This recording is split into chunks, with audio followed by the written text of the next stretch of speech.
The Aston Martin DB11. V12, 600 horsepower, stunning styling, and yet somehow it left you feeling like it had more potential.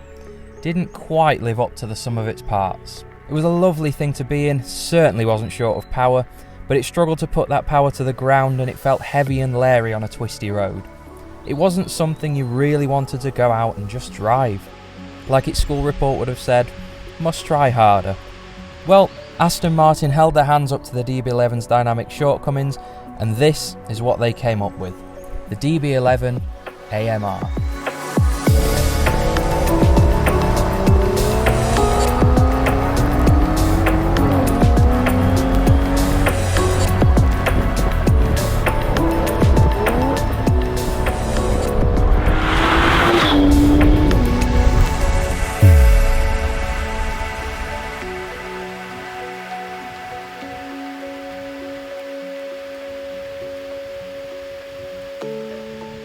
So before we get going, I drove an original DB11 in winter last year, and I go as far as saying it was pretty undrivable in these sort of conditions.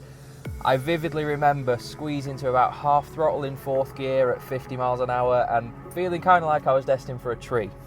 So let's see how we get on today.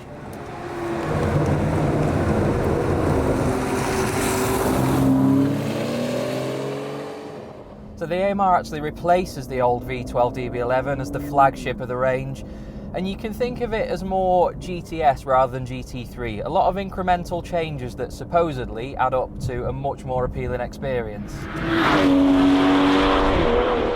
An extra 30 brake horsepower has been coaxed from the familiar 5.2 litre twin-turbo V12, so we're now at 630 horsepower, 700 newton meters of torque, all the way from 1500 RPM, so it pulls from nothing.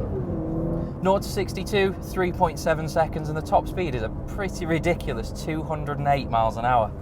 But the original DB11 wasn't exactly short on power, it was just the way it handled that power that needed a bit of work. It's still pretty much as heavy, it's 1870 kilos this thing, but the suspension's been refined with the goal of better connection without ruining the supple ride you expect from an Aston Martin Grand Tourer. So we've got revalve dampers all around, slightly thicker anti-roll bar at the front to make the car more responsive and give better body control, and we've got forged wheels all around to reduce unsprung weight as well. So I guess the important question is, can you actually feel it from behind the wheel? Well, simple answer for me, yes. Now this is on winter tyres, the one I drove before was on summer tyres, but the difference in grip levels is night and day. You can actually use most of the throttle in this car. You've got to be careful. Obviously, it's got 630 horsepower through the rear wheels, but if we come out of this corner in third gear and just wind onto it, you can use it. The old one would have sent me straight into that tree.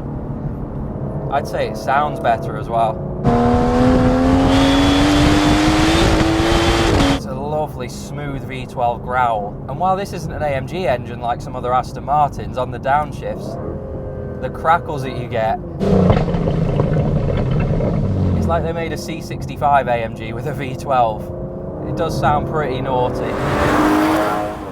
And I know you pay a lot of money for an Aston Martin, but honestly that's a compliment, because it's a Grand Tourer, but it's got character. And it's one of those engines they really have done a great job in turbocharging, because it hasn't taken much character away from it. It still sounds amazing. The weight definitely hampers it. It maybe doesn't feel quite what you'd expect 630 horsepower to feel like when you go flat, but it is effortlessly fast. You don't even need to use full throttle. You don't need to rev it out. It's just got power everywhere. But as we know, the DB11 was never a slow car. Where it left you wanting a little bit more was in the dynamics. And again, it's such an improvement. It is quite wet today. We're on winter tyres, so I'm not getting the best feel from the front end, but it does turn in really quickly. It's still lively, but you can use it. And it's more controllable when it does go than the old DB11. I felt like when that went, it was just all at once. This, it has a little wiggle, and if you do get into a slide, it's much more controllable just to hold a little angle. Brakes, you do have to give them a firm push to hold down all that weight, but they do the job well. Yeah, I think unless you're taking this thing on track, you're never going to want more braking power. If everyone could do as good a job at turbocharging an engine as this, we wouldn't mourn the loss of naturally aspirated quite so much. What's nice when you're pushing on is it's supple over the bumps, you don't get thrown around, so you can actually carry a lot of speed. And when you do settle it down, put it back in GT mode instead of Sport, they haven't lost any of the comfort. It's still a really chilled out cruiser. It's not a ferocious little feisty sports car like the Vantage, but as a Grand Tourer that you can really hustle on a road when you get towards your destination, it's brilliant. It is so much better than the original DB11. If the original DB11 felt heavy and leery, the AMR's hardly a lightweight pussycat, but it has managed to tame things down a little, while also making it more exciting because you can actually push the thing now. Unfortunately, the winter tyres meant I couldn't get a proper feel for what the AMR can really do on the limit, but it's certainly a marked improvement over the original. It's very well insulated with double glazing and plush leather, but there's still plenty of noise when you want it. The 8-speed auto box seamlessly slushes through the ratios when you're cruising, then it makes a solid case of dual clutch alternative when you get involved with the paddles, so it's perfect as a Grand Tourer.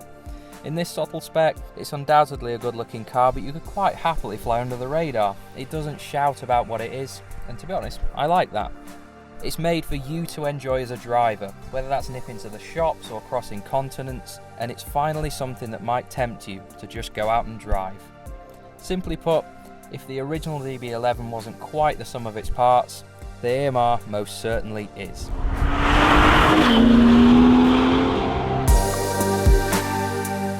If you enjoyed that video, please hit the like button and leave a comment below.